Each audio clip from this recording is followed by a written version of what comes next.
कि 2025 तक बिहार की गद्दी बची रहे ताकि बीजेपी से ये बार्गेन करने की स्थिति में आप आए।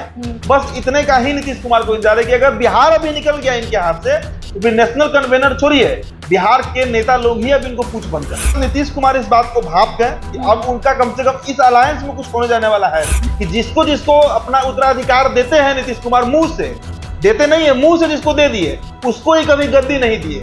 कुमार अगर बिहार आज छोड़ दे कन्वेनर बनने के चलते और तेजस्वी यादव वो गद्दी सौंप दे और चले जाए दिल्ली और 2-3 राज्य के कन्वेनर बन के वहां पे सीट डिस्ट्रीब्यूशन करें, बनना नहीं है या बनाया नहीं जाएगा, क्योंकि दोनों कंडीशन मान लीजिए कि अगर उनको बनना भी नहीं है और बनाया भी नहीं जाएगा और वो बनेंगे भी नहीं, तीनों मान लीजिए। और राजनीति में अगर कोई भी राजनेता, चाहे वो नरेंद्र मोदी हो, नीतीश कुमार हो, लालू यादव हो, एमके स्टालिन हो, ममता बनर्जी हो, केजरीवाल हो, कोई भी अगर ये बात कहता है कि पद की लालसा नहीं है, महत्वाकांक्षा नहीं है, तो वो सफेद झूठ बोल रहा है। जब सोनिया गांधी के फॉरेन सिटीजन होने पर, विदेशी मूल की महिला होने पर बीजेपी जमकर हंगामा कर रही थी, उस समय पूरे देश में अगर कोई एक नेता सोनिया गांधी के साथ लोकसभा में खड़ा था तो वो लालू प्रसाद यादव। संबंध जो है कांग्रेस और आरजेडी का है।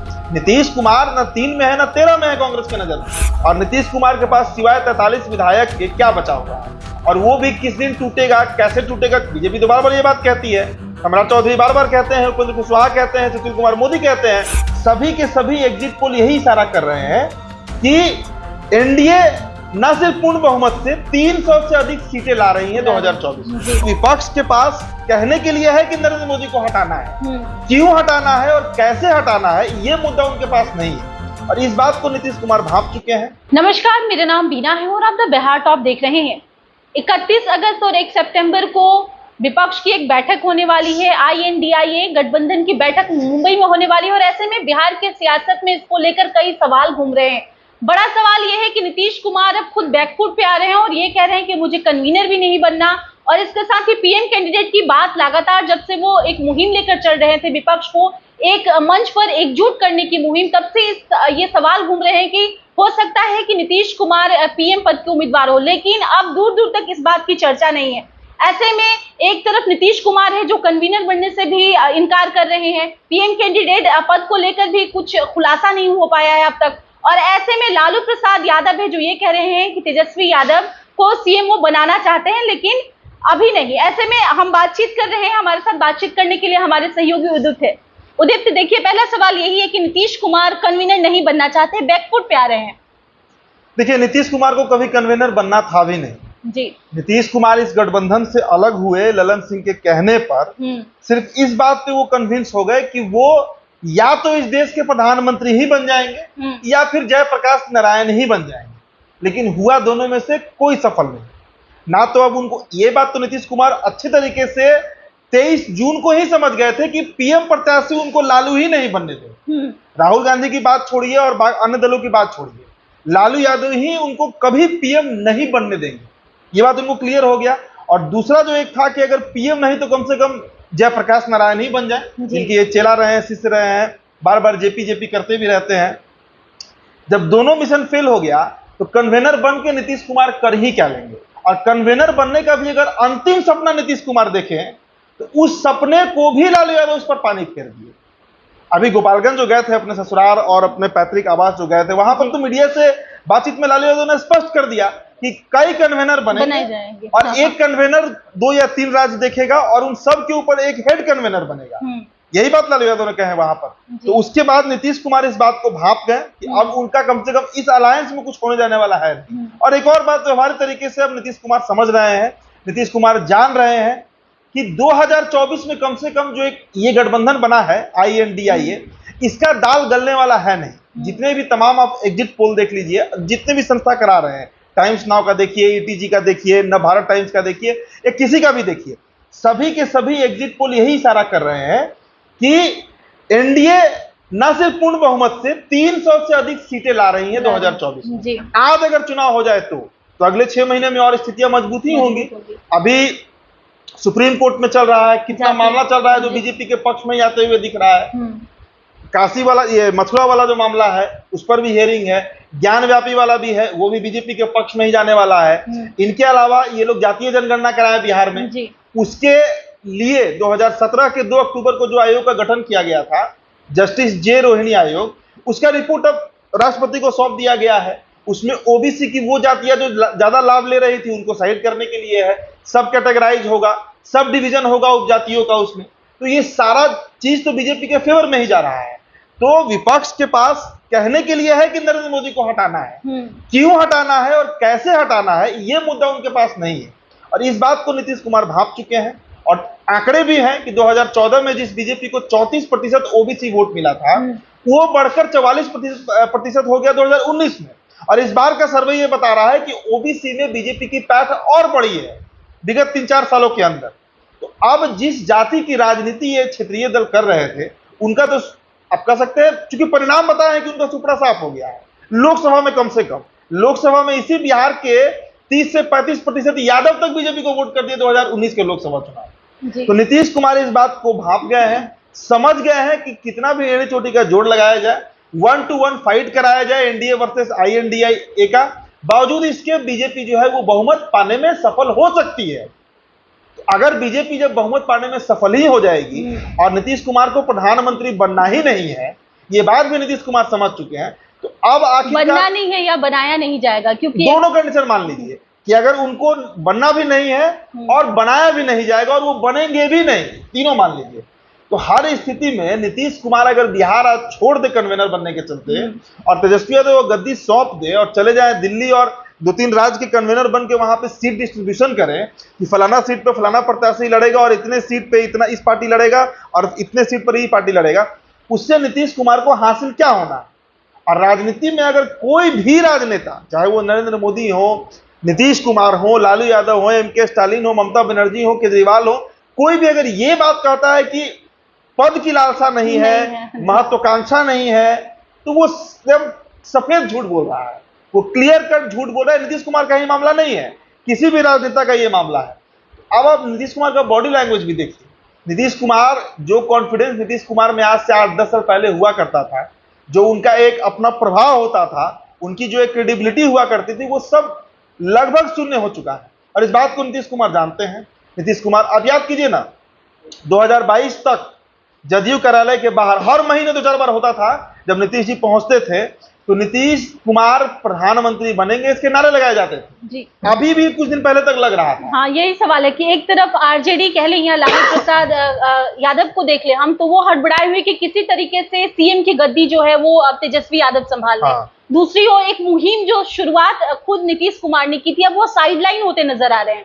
इस पूरे मुहिम में आप देखिए तो जब भी कभी मीटिंग हो रहा है तो लालू प्रसाद उसमें अपनी अहम भूमिका निभा रहे हैं, तेजस्वी यादव जा रहे हैं, लेकिन कहीं ना कहीं जिसने इस मुहिम की शुरुआत की थी वो दरकिनार होते जा रहा है। और अब तो खुद नीतीश कुमार भी ये कह रहे हैं कि मुझे पीएम भी नहीं बनना, संयोजक भी नहीं बनना। तो क्या होगा, क्या लगता है कि एक तरफ देखिए, हाँ, सवाल एकदम बहुत जेन्युइन सवाल है आपका, जो कहना है कि इसकी शुरुआत नीतीश कुमार की है, ये अब बहुत तार्किक नहीं लगता है। ये अब बहुत तार्किक इसलिए नहीं लगता है क्योंकि अगर नीतीश कुमार शुरुआत किए होते, नीतीश कुमार किस दमखम पर शुरुआत करेंगे? आप बताइए कि आज जो गठबंधन बना जिसमें 26 पार्टियां हैं, एक भी पार्टी बता दीजिए जो नीतीश कुमार से डायरेक्ट कॉन्टैक्ट में थी, एक भी राजनीतिक पार्टी। ममता बनर्जी किसका सुनती है? लालू यादव का। स्टालिन किसके कहने पे पटना आए थे? तेजस्वी यादव के। कोई भी राजनीतिक पार्टी उठा लीजिए, और वो सब छोड़िए, सबसे बड़ी पार्टी कांग्रेस की बात कीजिए। कांग्रेस का अगर नेचुरल अलायंस किसी पार्टी से रहा पिछले 25-30 सालों से, तो वो लालू यादव की पार्टी आरजेडी रही है, जब से बनी है आरजेडी।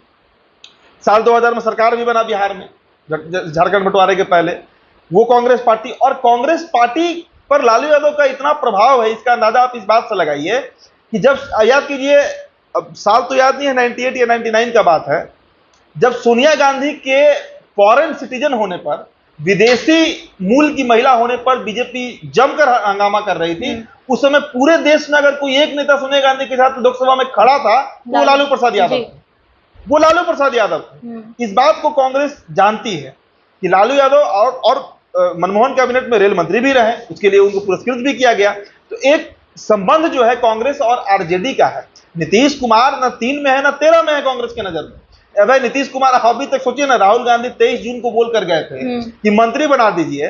23 जून से 23 जुलाई 23 अगस्त बीत गया, 23 सितंबर भी बीत जाएगा, कहां कांग्रेस के मंत्री बने? नीतीश कुमार कभी कांग्रेस के साथ दे ही नहीं सकते हैं, उनके लिए इतना आसान काम नहीं है कांग्रेस के साथ हो जाना, ये मजबूरी था। और अब तो नीतीश कुमार कह ही चुके हैं कि हम तो ललन बाबू के कहने पे इधर आ गए, मतलब वो अपने मन से गठबंधन भी नहीं बदले।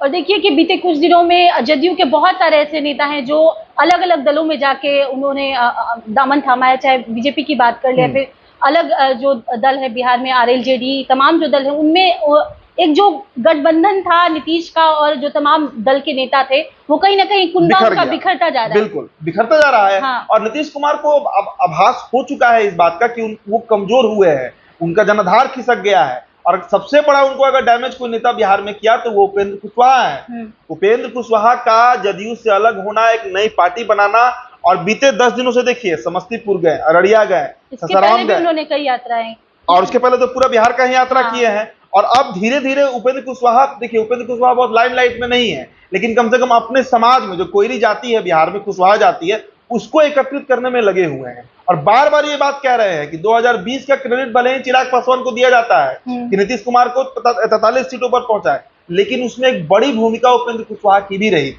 तो नीतीश कुमार का जनाधार खिसका, कहने का मतलब है नीतीश कुमार के जो सबसे प्रमुख सहयोगी थे, चाहे आप आरसीपी सिंह कह लीजिए, उपेंद्र कुशवाहा कह लीजिए, अब हरिवंश नारायण सिंह भी कहा जाएगा, प्रशांत किशोर भी कह लीजिए, ये सारे लोग आज उनसे अलग हो चुके हैं।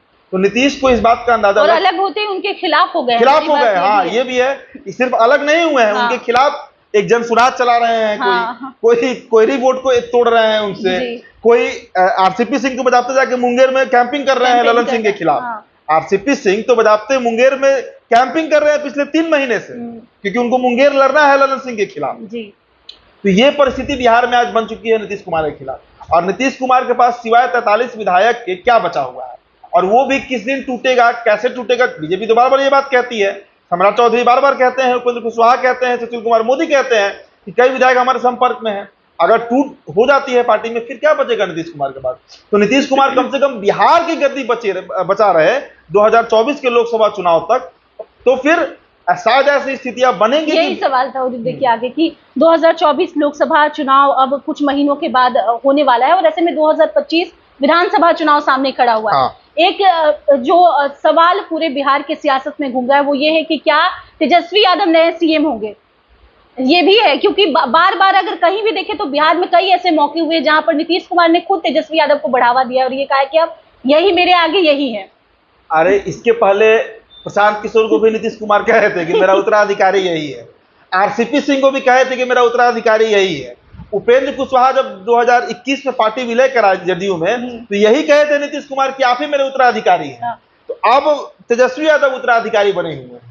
तो नीतीश कुमार जिसको उत्तराधिकारी बताए हैं, इतिहास तो यही बता रहा है, हम नहीं कह रहे हैं कि जिसको जिसको अपना उत्तराधिकार देते हैं नीतीश कुमार, मुंह से देते नहीं है, मुंह से जिसको दे दिए उसको ही कभी गद्दी नहीं दिए, उसको साइड कर देते हैं, चाहे जैसे साइड करे। अभी हरिवंश बाबू को ही देखिए, एकदम दुलरुआ बने हुए थे इनके, अचानक से जो सूची आती है कार्यकारिणी की, उसे इनको बाहर कर दिया गया। तो नीतीश कुमार का यही स्ट्रेटेजी होता है। अब हो सकता है कि तेजस्वी यादव को दे भी दें, हम ये नहीं कह रहे हैं कि नहीं देंगे, लेकिन इतिहास जो नीतीश कुमार का रहा है वो तो यही बताता है कि जिसको जिसको ये मुंह से गच दिए हैं कि आप मेरे उत्तराधिकारी हैं, उसको ये कभी उत्तराधिकार नहीं देते। बस तो कंक्लूजन यही है हमारे पूरे चर्चा का कि 2025 तक बिहार की गद्दी बची रहे, ताकि बीजेपी से ये बार्गेन करने की स्थिति में आप आए। बस इतने का ही नीतीश कुमार को इंतजार है कि अगर बिहार अभी निकल गया इनके हाथ से तो फिर नेशनल कन्वेनर छोड़िए, बिहार के नेता लोग ही अब इनको पूछ बंद कर। तो देखिए हम चर्चा कर रहे थे नीतीश कुमार को लेकर, क्योंकि नीतीश कुमार लगातार अब ये कहते हुए नजर आ रहे हैं कि ना उनको कन्वेनर बनना है ना पीएम कैंडिडेट बनना है। ऐसे में बिहार के सियासत में लगातार ये सवाल गूंज रहा है कि 1 सितंबर और 31 अगस्त और 1 सितंबर को जो बैठक होने वाली है, इसमें संयोजक किसको बनाया जाएगा, क्या पार्टी के जो सीट फॉर्मूला है इस पर बातचीत हो गया नहीं। आपकी क्या राय है, आप अपनी राय कमेंट के जरिए हम तक दीजिए। इसके साथ ही अगर अब तक आपने हमारे यूट्यूब चैनल को सब्सक्राइब नहीं किया है तो इसे सब्सक्राइब कर लें और ऐसे अन्य तमाम खबरों के लिए बने रहें द बिहार टॉप के साथ। धन्यवाद।